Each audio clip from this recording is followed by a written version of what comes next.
सतगुरु साहिब जी की जय हो। सतनाम साहिब। हे साहिब, आपका अनंत अनंत शुक्रिया, अनंत अनंत आभार। साहिब जी आपकी सर्वदा ही जय जयकार। आदरणीय सर्व संतों की जय हो। उपस्थित आदर के योग्य सभी जीवात्माओं को मेरा नमन। सतनाम साहिब। आप सब में बैठे परम पिता परमात्मा को शत शत नमन। रामानंद जी साहिब के चरणों में पड़ जाते हैं, कहते हैं मुझे अपना शिष्य बना लो। मैं आपको अपना शिष्य बनाऊं तो लानत है मुझ पर। तो साहिब कहते हैं गुरु रामानंद जी, आपको अब गुरु बना लिया है तो आप ही अब गुरु रहिए,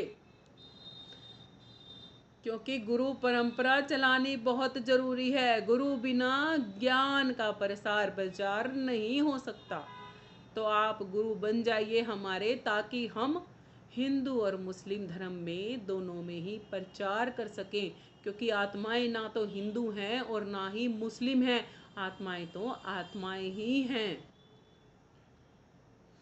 इसी कारणवश रामानंद जी कबीर साहिब जी के गुरु बन गए और कबीर साहिब जी ने प्रचार प्रसार शुरू कर दिया। वो तो पहले भी कर ही रखा था उन्होंने, जब प्रकट होते ही बोलना शुरू कर दिया था।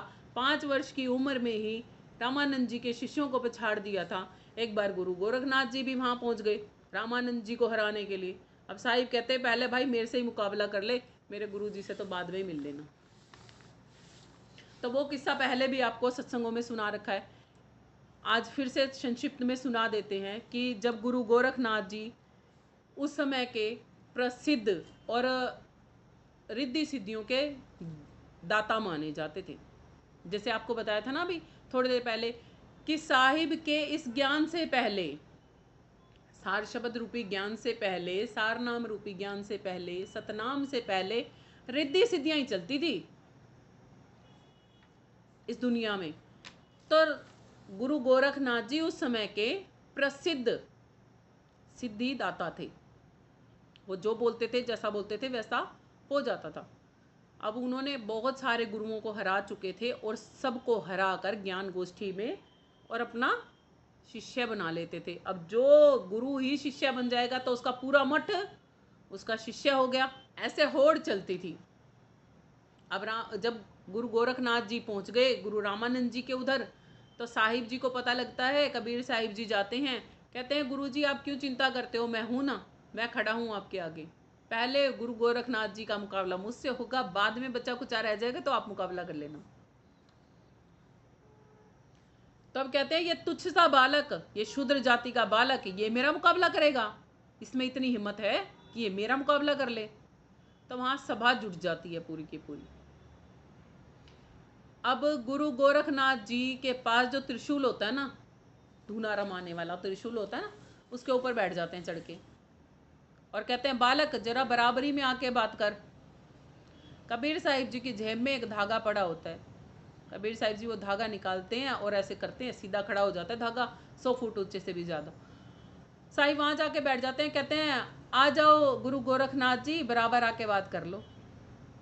अब गुरु गोरखनाथ जी खूब जोर लगाते हैं, वो ऊपर तो पहुंच ही पाते, उल्टा ही नीचे आ जाते हैं।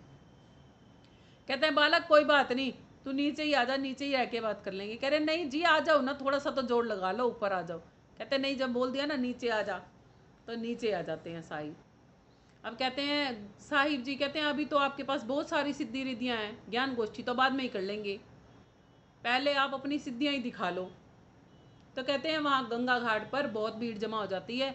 गुरु गोरखनाथ जी गंगा घाट पर टप टप करके चलते हैं पानी के ऊपर और परली साइड दूसरे किनारे पर चले जाते हैं और कबीर साहिब जी को बोलते हैं बालक तेरे में हिम्मत है तो तू भी ऐसे ही आके दिखा। अब साहिब कहते हैं अगर आप की तरह आया तो फिर क्या ही आया। कहते हैं जरा पलके गिराओ और फिर पलके उठाओ, फिर देख लेना मैं कहाँ खड़ा हूँ। तब जब देखा तो क्या पाया कि कबीर साहिब जी गोरखनाथ जी के बगल में खड़े थे। अब कहते हैं और बताओ क्या करना चाहते हो आप। कहते हैं मैं मछली बन के ना पानी में मछलियों में मिक्स हो जाऊंगा, अगर आप मुझको ढूंढ के बताओ तो बता देना। तो अब कबीर साहिब जी कहते हैं कोई बात नहीं, ये भी इच्छा कर लो अपनी पूरी। तो वो मछली का रूप धारण करते हैं गुरु गोरखनाथ जी और उसमें मिल जाते हैं मछलियों में जाके। कबीर साहिब जी झट से पकड़ लाते हैं और पूछते हैं अब तक तो आपने अपनी कर ली, अब मेरी सुन लो। कहते हैं बताओ। कहते हैं अब बताओ गुरु गोरखनाथ जी, आपको मछली ही बने रहने दूं या फिर वापस से गुरु गोरखनाथ जी बनने दूं? अब ये आपके हाथ में नहीं है, अब ये मेरे हाथ में है। वो कहते हैं वापस से गुरु गोरखनाथ ही बना दो। उसके बाद जितनी भी ज्ञान गोष्ठी की बातें हैं वो आप कबीर साहिब जी के भजन रूप में अवधूत जिस जिस भजन में लगा आता है वो सभी वाणियां गुरु गोरखनाथ जी के साथ ज्ञान गोष्ठी के समय की हैं। ऐसे ही एक बार का और किस्सा है कबीर साहिब जी का। जैसे जैसे कबीर साहिब जी चलते थे तो किसी ना किसी को चेताते तो चलते ही थे। उनका काम ही धराधाम पे जीवात्माओं को जगाने का और चेताने का था। एक बार एक ब्राह्मण जी मिल जाते हैं सुबह सुबह कबीर साहिब जी को। अब कबीर साहिब जी बोलते हैं, ब्राह्मण जी राम राम। पंडित जी राम राम। अब वो उन्होंने क्या कर रखा होता है, अपना जनेऊ कान में टांग रखा होता है। पंडितों के गलों में होता है ना जनेऊ, तो उन्होंने अपना जनेऊ कान में टांग रखा होता है। उस समय पर, जिस समय पर पंडित लोग अपना जनेऊ कान में टांगते हैं, उस समय पर वो राम नाम नहीं बोलते हैं। तो वो काफ़ी देर तक बोलते रहते हैं, उनके पीछे पीछे ही चलते रहते हैं। पंडित जी राम राम, ब्राह्मण जी बोल पड़ो राम राम राम राम राम राम। अब वो पंडित जी तो जब तक बोले नहीं, जब तक वो गले कान में से जनेऊ हटावे नहीं। वो अपनी नित्य क्रिया करके जब गंगा जी में स्नान कर आते हैं, बाहर निकल के आते हैं, कबीर साहिब जी वहीं बैठे रहते हैं और करते रहते हैं राम राम राम राम राम राम राम राम। अब ब्राह्मण जी बाहर आके बोलते हैं, हाँ भाई राम राम। कहते पंडित जी इतनी देर से मैं राम राम करता था, जब से तो आपने राम राम मेरी ले ही नहीं, अब क्या हो गया आपके? मेरे को तो लगा मैं शुद्र जाति का हूँ इसलिए आपने मेरी राम राम ले नहीं। कहते बेटा कोई शुद्र अशुद्र नहीं होता, ये तो मैं शुद्ध नहीं था, मैंने इसलिए तेरी राम राम नहीं ली थी। कहते शुद्ध नहीं था? कहते तो अब आप शुद्ध हो गए? कहते हाँ। कहते किसने शुद्ध किया? कहते तूने देखा नहीं था मैंने जनेऊ कान में टांग रखा था, अब मैं गंगा जी में स्नान कराया, जनेऊ उतार आया, भाई गले में ले आया जनेऊ को, तो अब मैं शुद्ध हो गया। तो कहते गंगा जी में इतनी ताकत है कि आपको शुद्ध कर दिया? कहते हाँ। कहते गंगा जी को कौन शुद्ध करता है? कहते अरे गंगा जी तो बहती है ना वायु के वेग से, तो गंगा जी शुद्ध हो जाती है। भाई ऊपर से बादल बरसते हैं, वायु का वेग होता है तो शुद्ध हो जाता है, वातावरण शुद्ध हो जाता है, गंगा जी शुद्ध हो जाती हैं। तो कबीर साहिब जी कहते हैं वायु को कौन शुद्ध करता है? कहते हैं वायु को कौन शुद्ध करेगा? वायु को मंत्र उच्चारण शुद्ध करते हैं। कहते हैं मंत्र उच्चारण में किसका नाम होता है? कहते हैं मंत्र उच्चारण में तो राम का ही नाम होता है। कहते हैं फिर पंडित जी जब से मैं राम ही राम तो बोल रहा था। भाई राम ही का नाम जब शुद्ध करता है और वो वायु आपके अंदर भी बहती है, वो वायु ना हो आपके अंदर तो आपका तन शुद्ध नहीं रहेगा ना। तो राम ही का नाम मैं बोल रहा था आपको, जब से आप तो तभी के शुद्ध नहीं थे, आप तो खामखाई अपने आप को अशुद्ध समझ के घूमे जा रहे थे। तो कैसे कैसे भ्रमों का विनाश करते आए हैं साहिब, कि राम का नाम कोई कहता ना कि ये शूद्र है, ये अभी असुच्चा है, ये झूठा है, ये है। अरे मरते समय ये देखो ना कितनी वो जीवात्मा पीड़ा में होती है, हम उसको भी क्या बोलते हैं? मुख से बोलो राम राम बोलते हैं ना। फिर जो ये परंपराएं बना रखी है ना, इस समय पर आप शूद्र हो, इस समय पर आप ये हो, इस समय पर राम का नाम नहीं ले सकते, आप हर घड़ी हर समय हर क्षण राम का नाम ले सकते हो, ये साहिब बताना चाहते हैं वहाँ पर। अब साहिब ने पितृपक्ष जो लोग मनाते हैं उनका भी खंडन किया है। देखो हमने किसी चीज़ का ना तो हम खंडन करने की औकात हमारी, ना हम मंडन करते ना हम खंडन करते। जो साहिब ने कहा, जो साहिब के बारे में हमने सुना समझा पढ़ा है और जाना है जितना भी उनको ज्ञान से ध्यान से साधना से, वही हम बखान कर रहे हैं आपके सामने। कहते हैं एक बारी एक पंडित जी ने कबीर साहिब जी को बोला कि जाओ हमने अपने पूर्वजों का, पुरखों का, पितरों का श्राद्ध करना है, जाकर के दूध लेके आओ फिर हम खीर बनाएंगे। अब कबीर साहिब जी बोले कि ठीक है।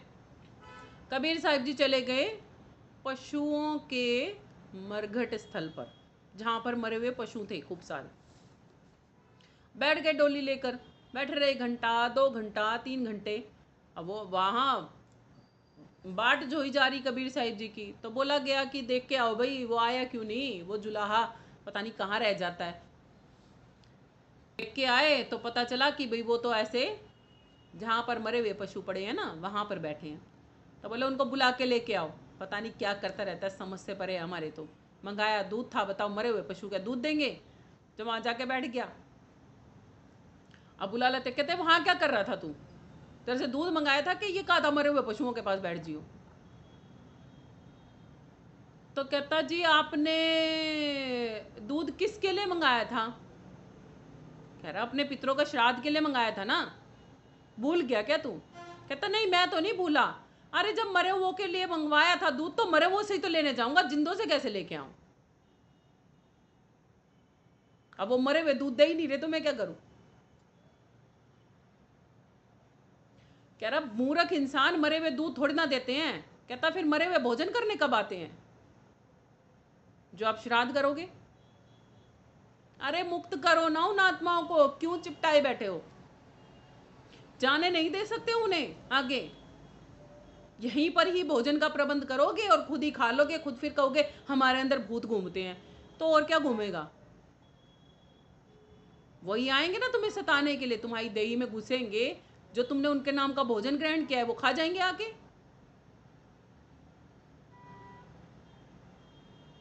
इसीलिए कहा जाता है, श्री गीता में भी है, जो पितरों की पूजा करता है वो पितरों को प्राप्त होकर, जो भूतों की पूजा करता है वो भूतों को प्राप्त होकर, जो देवी देवताओं की पूजा करता है वो देवी देवताओं को प्राप्त होकर जन्मता और मरता ही रहता है।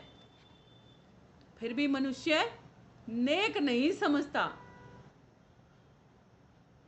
कब से समझा रहे हैं हमें संत जन, और कब से समझा रहे हैं हमें साहिब। हम पता नहीं कितनी बार जब से जन्म लिए और कितनी बार ही मर लिए। अरे इस बार तो जग जाओ, इस बार तो ऐसा कुछ कर जाओ कि साहिब का प्राकट्य दिवस जो हम मना रहे हैं वो हम सफल कर जाएं, और हमारा ही जीवन सफल होगा। साहिब का तो कुछ नहीं जाना, उसमें नहीं जाओगे तब भी नहीं जाना साहिब के घर, और साहिब के घर पहुंच जाओगे तब भी साहिब का कुछ नहीं जाना। कबीर साहिब जी कहते हैं, मैं रोऊं या जग को कि ये आत्माओं जग जाओ, चेत जाओ, समझ जाओ। मोको रोए ना कोई, कोई मुझको नहीं रोता कि हे साहिब हमें ले जाओ। मोको रोए सो जना, कहते हैं मेरे को तो केवल वही जना याद करके रोता है जो शब्द विवेकी होए, जो चाहता है परमात्मा को सही तरीके से जान कर। विवेक का मतलब है विवेक का जागृत हो जाना, ज्ञान का उद्गार हो जाना, जग जाना। वी का मतलब होता है दुई, और एक का मतलब एक। विव का मतलब होता है दो, दुविधाओं से जो दूर कर देना और एक में ले आए, वो विवेक। समझे क्या, कितना सब कुछ समझाया है हमें साहिब ने। ये है साहिब के प्राकट्य दिवस की विशेषताएं। आगे साहिब क्या कहते हैं, आगे साहिब कहते हैं कि ना मेरे गगन गुफा कछु नाही दिसत अगम अपारा, कि मेरे ना ही तो कोई गगन गुफा है और फिर भी दिखता है वो अगम अपारा। इसका क्या मतलब है,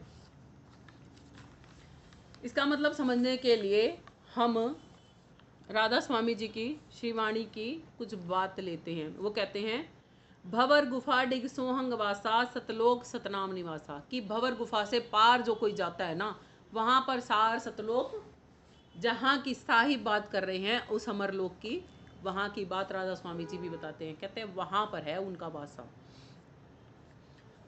कहते हैं मैं अविनाशी रूप में इस धराधाम पर आता जरूर हूँ, मगर जो योगी जन जिस भंवर गुफा में ध्यान लगाते हैं ना, वहाँ से मैं परे हूँ, वहाँ वार पार नहीं मेरा कोई पा सकता।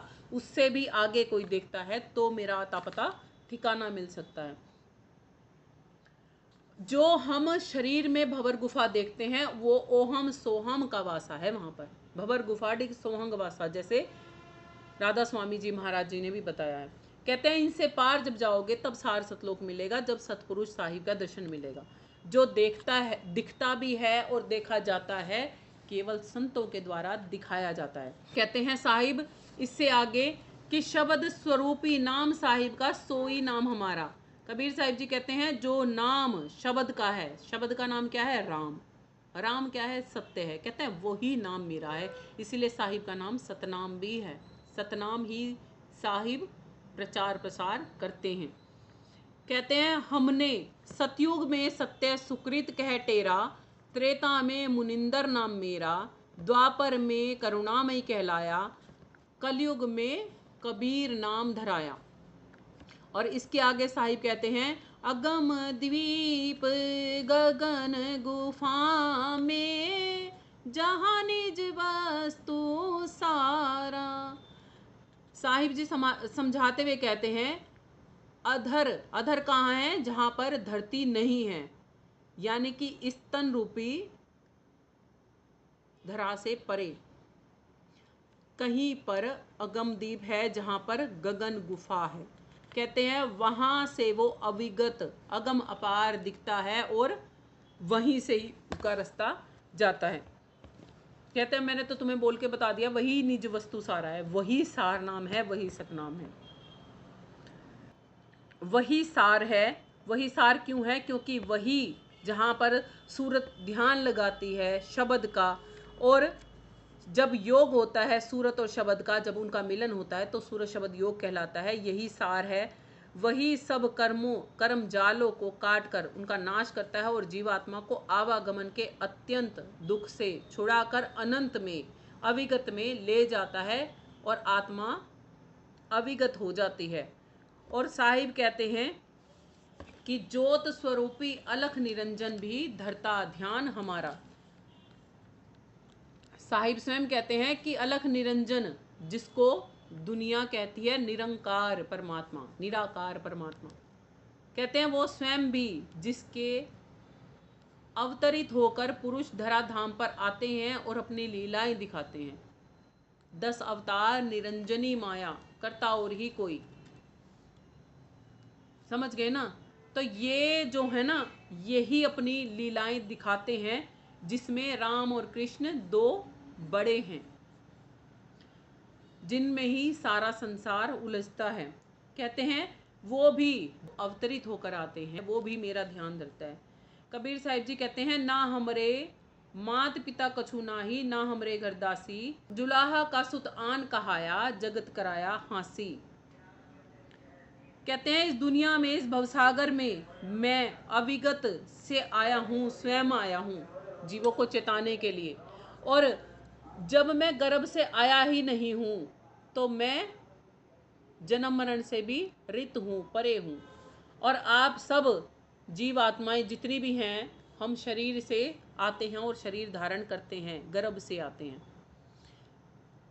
इसीलिए ही साहिब कहते हैं मेरे जब माता पिता ही नहीं है तो मुझे स्त्री की भी ज़रूरत नहीं है। क्योंकि स्त्री की हमें ज़रूरत क्यों है? ताकि हमारा वंश आगे चल सके। कहते हैं ना स्त्री पुरुष का मिलन होगा तभी तो हमारा वंश आगे बढ़ेगा। तो साहिब कहते हैं मुझे अपना वंश बढ़ाने की यहाँ पर ज़रूरत ही नहीं है। तो मेरे ना ही तो माता पिता हैं कि जिनसे मैं जन्मूँ, और ना ही मुझे आगे जर्मिनेशन करने की कोई ज़रूरत है कि स्त्री का मैं संग करूँ। इसीलिए वो कहते हैं कि ना हमरे माता पिता हैं और ना हमरे घर दासी, जुलाहा का सुत आन कहाया, जगत कराया हासी। और कहते हैं कि मैं इस जगह पर इसीलिए आया हूँ कि जगत वालों ने मेरी हंसी उड़ाई है कि मेरा कोई भेद मर्म जानने की कोशिश नहीं करता, केवल मेरी हंसी उड़ाने में ही दुनिया ने अपना समय बिता दिया। कबीर साहिब जी कहते हैं कि कबीर का गाया जो कोई गावे। आज समस्त संसार में कोई भी पूजा पाठ होती है, किसी भी धार्मिक स्थल पे होती है, किसी भी धार्मिक स्थल पे, हिंदू मुस्लिम सिख ईसाई की बात नहीं है यहाँ पे, हर एक जगह पर बिना कबीर साहिब जी की किसी वाणी के, कोई ना कोई तो वाणी आती है उनकी, बिना उनकी वाणी के कोई भी चीज़ पूरी नहीं होती, पूर्ण नहीं होती। तो कहते हैं कबीर का गाया जो कोई गावे। कहते हैं जो मेरा गाया गाता है ना, केवल मात्र गाता है, समझता नहीं है। कबीर का गाया जो कोई गावे 3 लोक में धक्के खावे। कहते हैं वो यहीं जन्मता और मरता ही रहेगा। और कबीर का गाया जो कोई बुझे, जो कोई समझे, उसे अविगत की सूझे अंतर्गत की सूझे।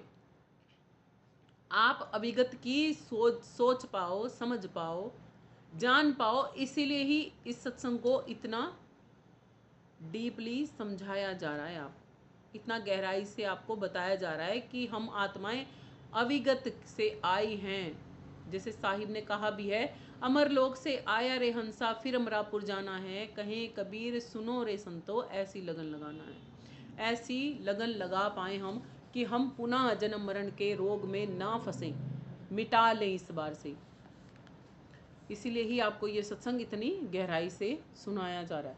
कहते हैं मेरा जो गाया गाता है वो तो धक्के ही खाता रहता है, जो मेरा गाया हुआ समझ जाता है वो अगत प्राप्त कर लेता है।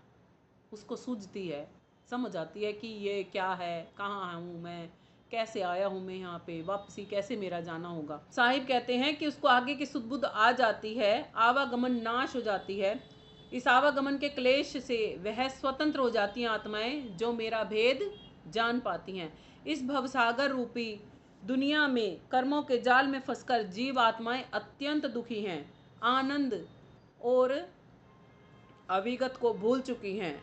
और जैसे ही उनमें सूझबूझ आती है, समझ आती है, तो वो अपने निज घर को याद करके अपने घर में जाने की तैयारी करने लग जाती हैं। इस दुनिया के बारे में श्री गीता में और रामचरितमानस दोनों में ही लिखा हुआ है कि ये दुनिया कैसी है। पहले श्री गीता के बारे में ले लेते हैं कि श्री गीता में कैसे लिखा है। श्री गीता में कहते हैं, कर्मण्येवाधिकारस्ते माँ फलेषु कदाचन माँ कर्म फल हेतु भूर्मा ते सर्वस्तो कर्मणि।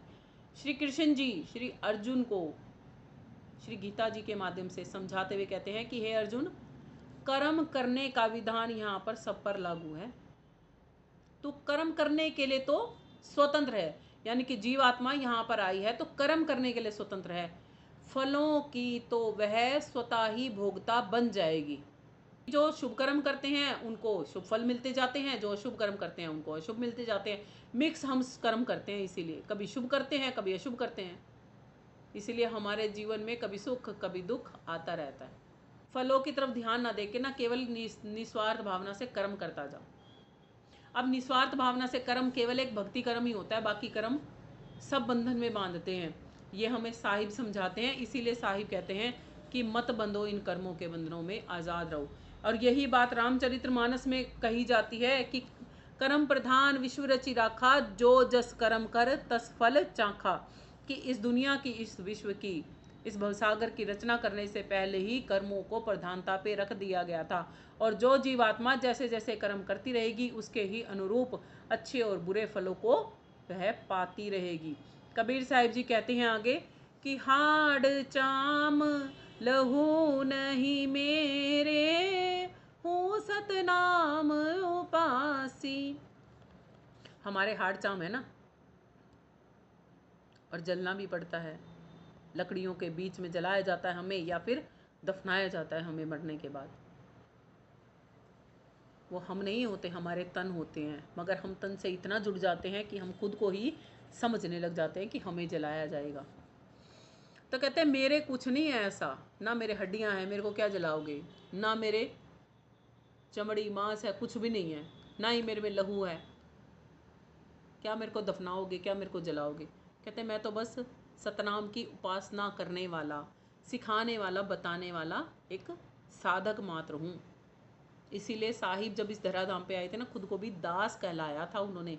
कभी उन्होंने ये खुद को नहीं कहा कि मैं परमेश्वर हूँ, मेरी पूजा करो, मेरी आराधना करो, मेरी आरती उतारो, मुझ पर फूल चढ़ाओ। इतनी करामातें दिखाने के बाद भी साहिब ने कभी अपने ऊपर कुछ नहीं चढ़वाया। तो आगे क्या कहते हैं कि जब मेरे ये देही ही नहीं है तो मेरे हाड़ भी नहीं, मांस भी नहीं, चाम भी नहीं और खून भी नहीं, और मैं ही सतनाम की साधना करने वाला उपासक हूँ। और मैं अविगत से आता हूँ जीव आत्माओं के, हंसों के वंशजों को तारने के लिए, और उन्हें उपदेश देता हूँ सार नाम का। आगे साहिब कहते हैं तारण तरण अभय पद दाता। देखो, जो तारने वाला होगा और जो तारना सिखाने वाला होगा वही तारण तरण होगा ना। और जो हमें भय से मुक्त करने वाला होगा वो दाता हैं, उस पद को देने वाले दाता हैं। ये साहिब कह रहे हैं कि कहें कबीर अविनाशी। कबीर साहिब जी कहते हैं, इस भवसागर में आवागमन से पार जाने का रास्ता मैं बताता हूँ, सिखाता हूँ। उस तारनहार को जो संसार सागर में कभी डूबते नहीं हैं फिर, और तारनहार जो ज्ञानी जन बन जाते हैं, वो जीवात्माओं को तारने का काम करते हैं। वो अभय पददाता मैं हूँ, जिसको पाने के बाद मुक्ति निश्चित हो जाती है, मृत्यु का भय ही समाप्त हो जाता है। मैं वो ज्ञान देता हूँ जिसे कहा जाता है सूरत शब्द योग। सूरत कहते हैं आत्मा को, शब्द कहते हैं परमात्मा को, और योग कहते हैं मिलन को, कि आत्मा का परमात्मा से पूर्ण रूप से मिलन करवाने वाले वे अभय पद के दाता कबीर साहिब जी अविनाशी हैं। कहते हैं मैं ही वो अविनाशी हूँ। कबीर साहिब जी कहते हैं ये ज्ञान कोई जन्मने मरने वाला नहीं है, ये ज्ञान सदा रहने वाला है, अविनाशी है, और मैं ही इस अविनाशी ज्ञान को आप तक पहुंचवाता हूँ संतों के माध्यम से, खुद भी देने आता हूँ संतों के माध्यम से ही। इसीलिए साहिब कहते हैं, कक्का केवल नाम है, बब्बा ब्रह्म शरीर, रर्रा सब में रम रहा, ता से भया कबीर। कि नाम सभी के भिन्न हैं, भ्रम ने शरीर धारा है, रमणी रमण करने वाला भूल गया, यही बस काल पसारा है। समझ में आया कि हम सबके नाम हैं, अलग अलग नाम है ना हम सबके, और क्या है, भ्रम शरीर, यानी कि जीव ने ही, आत्मा ने ही शरीर ले रखा है, शरीर रचाया है ना जीव रूपी। और कहते हैं रमणी, जो इसमें रम रहा है वो खुद के अस्तित्व को भूल गया, यही तो बस काल का पसारा है, यही तो सब पसारा है। ये समझ में कब आता है, जब साहिब का ज्ञान हम जान जाते हैं, उसके बाद हमारे समझ में आता है। कहते हैं आपको चीन के आप भ्रम हो जाए, आप ना चिन्हे आप को पड़े भ्रम में जाए।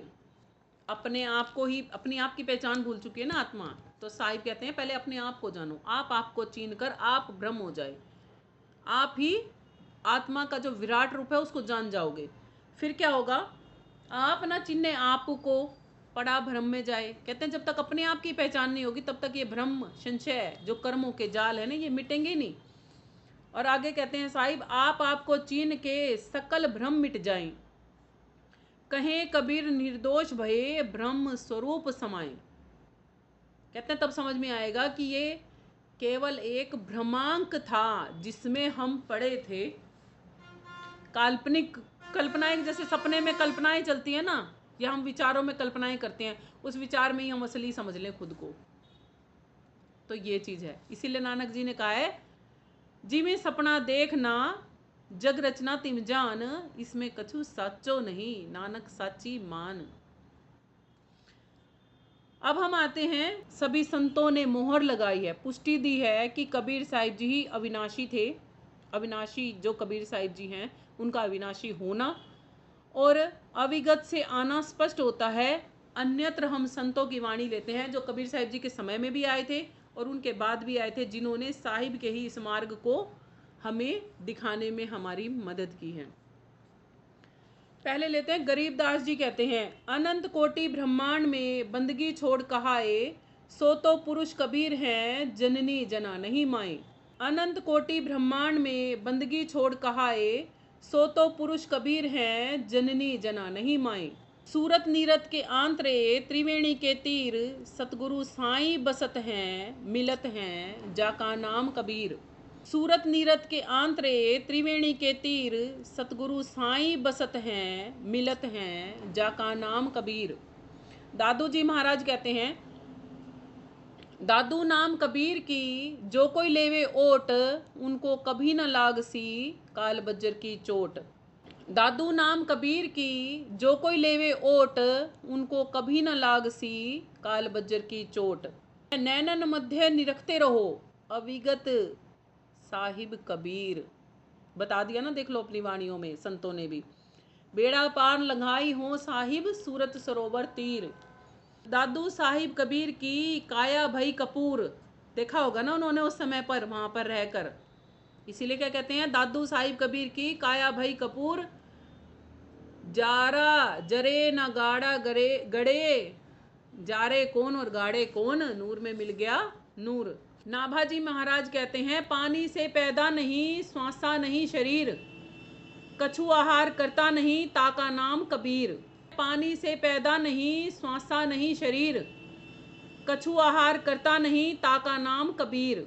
वाणी अरब खरब हैं ग्रंथन कोटिन हजार, कर्ता पुरुष कबीर हैं नाभा किया विचार। वाणी अरब खरब हैं ग्रंथन कोटिन हजार, कर्ता पुरुष कबीर हैं नाभा किया विचार। और उसके बाद रविदास जी महाराज कहते हैं धनी कबीर धनी हो सतगुरु, जिन्हें परम तत्व लखाया, कहें रविदास सुनो हो स्वामी शरण तुम्हारी आया।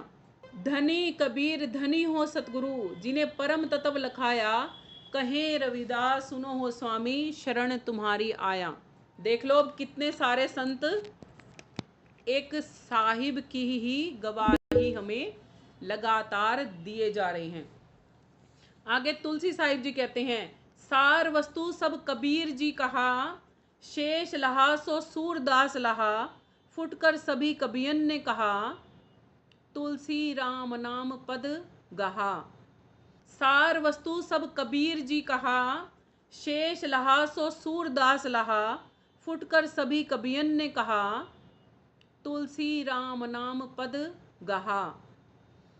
ज्ञानी जी महाराज कहते हैं सत्य कबीर सत्य सतगुरु, मिले तो बख्शा घर का भेद, भेद कोई कैसे लखे ये पार ना पावे वेद।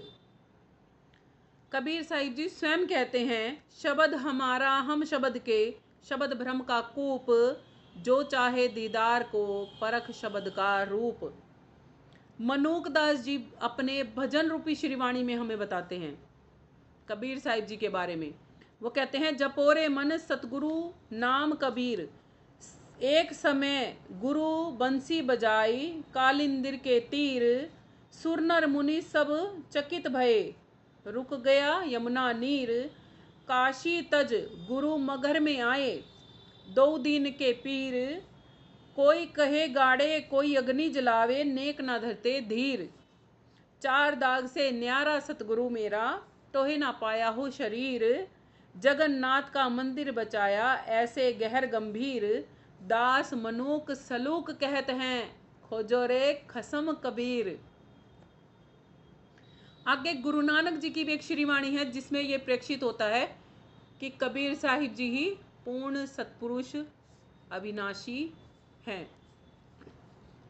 वाह वाह कबीर गुरु पूरा है, वो कहते हैं पूरे गुरु की मैं बलिहारी जाऊं, जाका सकल जहूरा है, अधर दुलीचे पड़े गुरुवन के, शिव ब्रह्मा जहाँ सूरा है, श्वेत ध्वजा फरकत गुरुवन की, बाजत अनहद तूरा है, पूर्ण कबीर सकल घट दर्शे, हरदम हाल हजूरा है, कहे नाम कबीर जपे बड़ भागी, नानक चरण की धूरा है।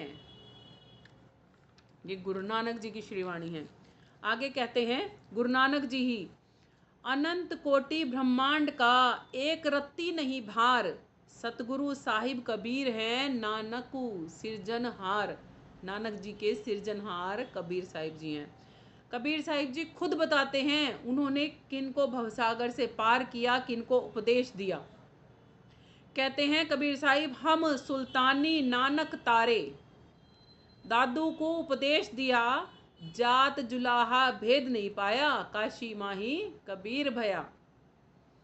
और धर्मदास जी जो उनके परम शिष्य रहे हैं उन्होंने भी अपनी श्रीवाणी में ये प्रेक्षित किया है। उन्होंने कहा है आज मोहे दर्शन दीजो जी कबीर, सतलोक से चलकर आए काटन यम की जंजीर, हिंदू के तुम राम कहाए तुर्कन के तुम पीर, दोनों दीन में झगड़ा छिड़ गया अंबर भयारे शरीर, धर्मदास की अरंज गोसाई बेड़ा लंघाइयो रे परले तीर।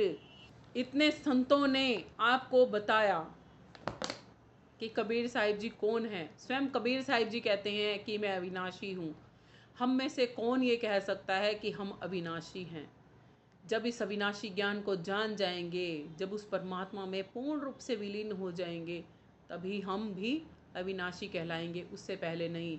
और आज कबीर साहिब जी के प्रकाट्य दिवस पर आपने इन सब चीज़ों को जान लिया है। अब समझने की कोशिश कीजिएगा, समझ के इस ज्ञान को पाने की संतों की शरण में जाकर कोशिश कीजिएगा। संत आप पर मेहरबान हो जाए, आपको सार नाम सूरज शब्द योग का भेद जना दे, तो आप निशंक होके भक्ति कीजिएगा। यदि आप भक्ति करेंगे तो आप स्वतः ही जान लेंगे कि आप कौन हैं, कहाँ से आए हैं, किस लिए आए हैं और पुनः कहाँ जाना है। जैसे साहिब ने पूरा ज्ञान का बखान किया है ना, वैसे ही हम सबको भी सब कुछ समझ में आ सकता है। बस शर्त है कि जानना बहुत ज़रूरी है। जो कोई जानना नहीं चाहे उसको कोई नहीं समझा सकता, उसको कोई नहीं पढ़ा सकता। जैसे कहते हैं ना, एक अनपढ़ है, अगर वो विद्या ग्रहण ही ना करना चाहे तो अध्यापक कितना भी जोर क्यों ना लगा ले, वो शिक्षण नहीं दे सकता उसे। इसीलिए कहा जाता है पहला दाता खुद शिष्य होता है, जो गुरु चरणों में धर दे शीश। फिर दूजा दाता गुरुदेव है, जो भेद ना रखे शेष। फिर वो भेद नहीं रखते कुछ भी। अब इतना समर्पण भाव अगर हम में है कि हम जाति पाति छोड़कर, ऊंच नीच छोड़कर, छोटा बड़ा छोड़कर संतों की शरण में जा सकें और ज्ञान प्राप्त करके भक्ति धन कमा सकें, तो हम भवसागर से पार निश्चित ही हो जाएंगे। नहीं तो डूब तो रहे हैं और डूबते ही चले जाएंगे। आज के इस शुभ दिन पर मैं अपने और आप सभी के लिए परमात्मा से यही दुआ करती हूँ, हे साहिब, हमने पिछले अनंत जन्मों में आपको ना जानने की जो भूल की है उसे बख्शा जाए, और अब हमें आत्माओं को अपनी शरण में लेकर, हे साहिब, भक्ति कमाने की शक्ति दी जाए, जिससे कि हम आपको पूर्ण रूप से जानकर, समझकर, आपके गाए हुए को केवल गाएं ना, उसको समझकर आप तक आने का पुरजोर प्रयास कर पाएं। हम आपकी शरण में हैं, आप हमारा हो पालन करने वाले हो, हमारे दुखों का नाश करने वाले हो, और हमें अपनी शरण में ले। यही मेरी हम सब के लिए कामना है। आज के इस शुभ दिन पर साहिब प्रकट हुए हैं तो हमारा भी उद्धार जरूर ही करेंगे, ये मेरा अटूट विश्वास है। इसी के साथ आज के सत्संग को यहीं विराम करते हैं। प्रेम से बोलिए सद्गुरु साहिब जी की जय हो। सतनाम साहिब। हे साहिब, आपका अनंत अनंत शुक्रिया, अनंत अनंत आभार। साहिब जी आपकी सर्वदा ही जय जयकार।